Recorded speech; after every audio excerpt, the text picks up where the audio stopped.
اعوذ باللہ من الشیطان الرجیم بسم اللہ الرحمن الرحیم اللہم صلی علی محمد وآل محمد وعجل فرجہ اما بعد فقد قال اللہ تبارک و تعالی فی کتاب المبین وهو اصدق الصادقین وقوله الحق بسم اللہ الرحمن الرحیم شہر رمضان الذی انزل فیہ القرآن ھدی للناس وبینات من الھدی والفرقان۔ عزیزان گرامی، آج ماہ مبارک رمضان کی 15 تاریخ ہو گئی۔ جیسا کہ آپ سب جانتے ہیں کہ ہم روزانہ آپ کی خدمت میں رمضان مبارک کی مخصوص دعائیں جو رسول اللہ صلی اللہ علیہ وسلم سے مروی ہیں اور ان کا ثواب اور روزانہ کی مخصوص نماز لے کر حاضر خدمت ہوتے ہیں۔ آج 15 رمضان مبارک ہے۔ آج کی مخصوص دعا پڑھنے کا ثواب پیش خدمت کرتا ہوں، اس کے بعد دعا پڑھیں گے۔ 15 رمضان مبارک کے دن میں پروردگار عالم جو ثواب دینے والا ہے اس کے بارے میں حضرت رسول خدا صلی اللہ علیہ وآلہ وسلم ارشاد فرماتے ہیں کہ اللہ تعالیٰ 15ویں دن دنیا اور آخرت کی تمام حاجتوں کو قبول کرتا ہے، پورا کرتا ہے، اور جناب ایوب علیہ السلام کو جو کچھ عنایت کیا تھا وہ تمہیں دیتا ہے۔ اور 15ویں رمضان کو عرش کے حاملین فرشتے تمہارے لیے استغفار کرتے ہیں، اور قیامت کے دن 40 نور تم کو عطا کیے جائیں گے، جن میں سے 10 تمہارے دائیں جانب ہوں گے، 10 بائیں جانب ہوں گے، 10 نور آگے آگے ہوگا اور 10 نور پیچھے ہوگا۔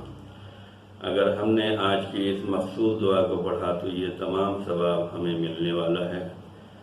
آئیے اب آج کی مخصوص دعا کی جانب توجہ کرتے ہیں۔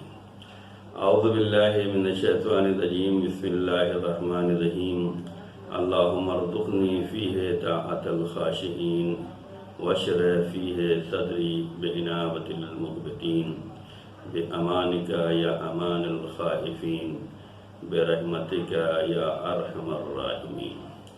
اس کا ترجمہ ہوتا ہے کہ اللہ آج کے دن مجھے خاشعین سی اطاعت نصیب فرمانا، اور اس میں جو ہے میرے دل کو، میرے سینے کو کشادہ کرنا کہ میں تیرے منتخب بندوں کے ساتھ بہترین طریقے سے پیش آؤں، اپنی پناہ کے ساتھ، اپنے امن و امان کے ساتھ، اے خوفزدہ بندوں کو پناہ دینے والی ذات۔ آج کی دعا میں جو جملے آئے ہیں وہ یہ ہیں کہ وَارْزُقْنِی فِیہِ طَاعَةَ الْخَاشِعِینَ، آج کے دن مجھے خاشعین سے اطاعت نصیب فرمانا۔ قرآن مجید کے سورہ مبارکہ بقرہ میں خاشعین کی تعریف کی گئی ہے اور خاشعین کے صفات بیان کیے گئے ہیں۔ ارشاد ہوتا ہے کہ سورہ مبارکہ بقرہ کی 25ویں اور 26ویں آیت ہے، جس میں ارشاد ہوتا ہے کہ نماز اور روزے کے ذریعے سے مدد مانگنا چاہیے۔ نماز اور روزہ جو ہے لوگوں پر گراں گزرتا ہے، بار لگتا ہے، لیکن یہ نماز روزے سے مدد مانگنا یہ گراں ان لوگوں پہ نہیں گزرتا جو خاشع بندے ہیں۔ یعنی کہ اگر ہم نماز روزہ پڑھ رہے ہیں اور نماز روزہ ہمارے لیے بار نہیں گزر رہا ہے، بار نہیں لگ رہا ہے، بوجھ محسوس نہیں ہو رہا ہے، تو یہ اس کا مطلب یہ ہے کہ آپ کے اندر خشوع کی علامت پائی جا رہی ہے، آپ بندہ خاشعین میں سے ہیں۔ اس کے بعد بندہ خاشعین کی علامت بیان کی گئی، ان کی صفات بیان کیے گئے۔ الذین یظنون انہم، خاشعین بندے وہ ہیں جو یہ یقین رکھتے ہیں کہ وہ اپنے رب سے ملاقات کرنے والے ہیں اور وہ اسی کی طرف لوٹ کر جانے والے ہیں۔ خشوع خضوع رکھنے والے بندے خاشعین نماز اور روزے سے مدد بھی چاہتے ہیں، اور وہ اپنے رب پر یقین رکھتے ہیں کہ ہم رب سے ملاقات کرنے والے ہیں اور رب کی بارگاہ میں جانے والے ہیں۔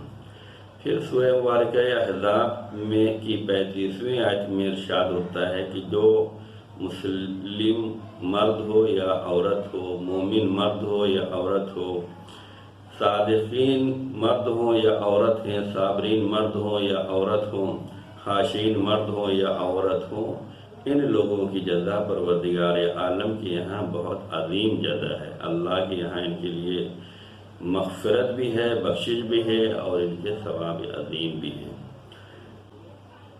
حضرت رسول خدا صلی اللہ علیہ وآلہ وسلم نے ارشاد فرمایا کہ خاشعین کی 4 علامتیں ہیں جن کے اندر خشوع پایا جاتا ہے. جو بندے خاشعین ہیں ان کی 4 علامتیں بیان کی گئی ہیں. پہلی علامت یہ ہے کہ وہ چاہے پوشیدہ طور پر یا اعلانیہ طور پر وہ خوف اللہ کو یاد رکھتے ہیں، اللہ کے لیے کام کرتے ہیں، اللہ کو حاضر و ناظر سمجھتے ہیں. ہر کام اللہ کے لیے، چاہے وہ چھپ کر رہے ہوں یا ظاہر کر کے کر رہے ہوں. دوسری علامت یہ ہے کہ وہ بہترین کام انجام دیتے ہیں، نیک کام انجام دیتے ہیں. تیسری علامت یہ ہے کہ قیامت کے بارے میں غور و فکر کرتے ہیں، فکر مند رہتے ہیں کہ قیامت آئے گی، ہمیں حساب دینا ہوگا. چوتھی علامت یہ ہے کہ اللہ کی بارگاہ میں راز و نیاز کرتے ہیں، مناجات کرتے ہیں، دعا کرتے ہیں. مولا کائنات حضرت علی بن ابی طالب علیہ السلام نے خشوع کی تعریف کرتے ہوئے فرمایا کہ دعا کے لیے بہترین مددگار جو ہے وہ خشوع ہے. ہم اور آپ دعا کرتے ہیں، کیا ہم نے کبھی یہ محسوس کیا کہ ہماری دعا میں بھی کوئی چیز مددگار ہو سکتی ہے؟ مولا کائنات فرماتے ہیں کہ تمہاری دعا میں بہترین مددگار جو چیز ہو سکتی ہے وہ تمہارا خضوع و خشوع ہے.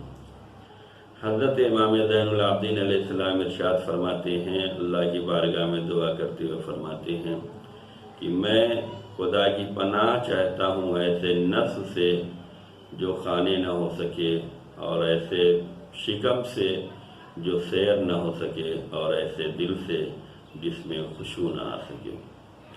حضرت امام جعفر صادق علیہ السلام ارشاد فرماتے ہیں کہ لا ایمان الا بعمل، ایمان کچھ نہیں ہے سوائے یہ کہ اس پر عمل کیا جائے. اور اس کے بعد فرماتے ہیں عمل کچھ نہیں ہے مگر یہ کہ جو کچھ عمل کر رہے ہیں اس پہ یقین رکھیں. پھر فرماتے ہیں ولا یقین الا بالخشوع، اور یقین کچھ بھی نہیں ہے جب تک آپ کے ایمان، عمل اور یقین میں خشوع پیدا نہ ہو جائے. آج کی دعا میں دوسرا جملہ ہے وَاشْرَحْ فِيهِ صَدْرِي بِإِنَابَةِ الْمُقْبِتِينَ، اے اللہ آج کے دن میرے سینے کو کشادہ کر دے کہ میں تیرے منتخب بندوں کے ساتھ پیش آ سکوں. قرآن مجید کے سورہ مبارکہ انعام میں ارشاد ہوتا ہے کہ اللہ کا جب ارادہ کر لیتا ہے کہ کسی بندے کو ہدایت دے تو اس کو سینے کو اسلام کے لیے کشادہ کر دیتا ہے. وہ تعلیمات اسلام کو کشادہ روی کے ساتھ، کشادہ سینے کے ساتھ، شرح صدر کے ساتھ، دل و دماغ کے ساتھ اس کو بہترین انداز میں قبول کر لیتا ہے. اور اللہ اگر یہ ارادہ کر لے کسی کو گمراہ کرنا ہو، گمراہی میں ڈالنا ہو، تو اس کے دل کو، اس کے سینے کو جو ہے اللہ کشادہ نہیں کرتا، تنگ کر دیتا ہے. اور اس کے بعد پھر قرآن مجید میں ارشاد ہوتا ہے کہ اللہ جس کے سینے کو اسلام کے لیے کشادہ کرتا ہے، اس کا مطلب یہ ہے کہ اس کے دل میں نور خدا آ گیا ہے. اگر دل میں نور خدا محسوس ہو رہا ہے تو اس کا مطلب یہ ہے کہ ہمارا سینہ اسلام کے لیے کشادہ ہے. اب جن کے دل و دماغ اسلام کے لیے کشادہ ہیں، اس کا مطلب نور خدا ہے. اور جس کے دل میں نور خدا نہیں ہے، اس کے لیے اس کا سینہ کشادہ بھی نہیں ہوگا اسلام کے لیے. اور اس کے بعد پھر حدیث میں آیا ہے کہ جب لوگوں نے رسول اللہ صلی اللہ علیہ وسلم سے یہ ارشاد پوچھا قرآن مجید کی آیت کے بارے میں، تو پیغمبر نے فرمایا کہ جان جاؤ کہ بے شک اللہ جب ارادہ کرتا ہے کسی بندے سے خیر کا ارادہ کرتا ہے، اسلام کے لیے خیر، تو اس کے سینے کو کشادہ کر دیتا ہے. جب اس کے سینے کو اسلام کے لیے کشادہ کر دیتا ہے تو اللہ اسے جو ہے حق بیانی دے دیتا ہے، ایسی زبان دیتا ہے جو حق میں چلتی ہے، اور ایسا دل دیتا ہے جو دل حق کو قبول کرتا ہے اور اس پر وہ عمل کرتا ہے. پروردگار عالم جب کسی بندے کو کسی بندوں کے امور کے لیے منتخب کرنا چاہتا ہے تو اس کے لیے اس کا سینہ کشادہ کر دیتا ہے، اس میں حکمت ڈال دیتا ہے، علم الہام کی شکل میں اسے دے دیتا ہے. پھر وہ کسی سوال کے جواب میں جو ہے وہ حیران نہیں ہوتا کہ میں اس کا کیا جواب دوں. تو آج کی دعاؤں میں جو جملے آئے وہ یہ تھے کہ پروردگار ہمیں یہ رزق دینا کہ ہم خاشعین جیسی اطاعت کر سکیں اور ہمارے سینے کو کشادہ فرمانا تاکہ تیرے منتخب بندوں کے ساتھ بہترین طریقے سے پیش آ سکیں۔ خدا کی بارگاہ میں دعا ہے کہ پروردگار ہمارے ان دعاؤں کو قبول فرمائے اور ان صفات کو ہمارے وجود میں عطا فرمائے۔ اب آئیے اپنے آخری منزل کی جانب چلتے ہیں، جس میں ہم روزانہ کی مخصوص نماز آپ کی خدمت میں پیش کرتے ہیں۔ علامہ مجلسی نے زاد المعاد میں اس نماز کو اب آئیے اپنی آخری منزل کی جانب چلتے ہیں، جس میں روزانہ کی مخصوص نماز کو پیش کرتا ہوں۔ علامہ مجلسی نے زاد المعاد میں شب 15 میں 4 رکعت نماز لکھی ہے، جس میں پہلی 2 رکعتوں میں سورہ الحمد کے بعد 100 مرتبہ سورہ توحید ہے اور آخری 2 رکعتوں میں سورہ الحمد کے بعد 50 مرتبہ سورہ توحید ہے۔ امید کرتے ہیں ہم سب یہ عمل بجا لائیں گے اور تمام مومنین کو اپنی دعاؤں میں یاد رکھیں گے۔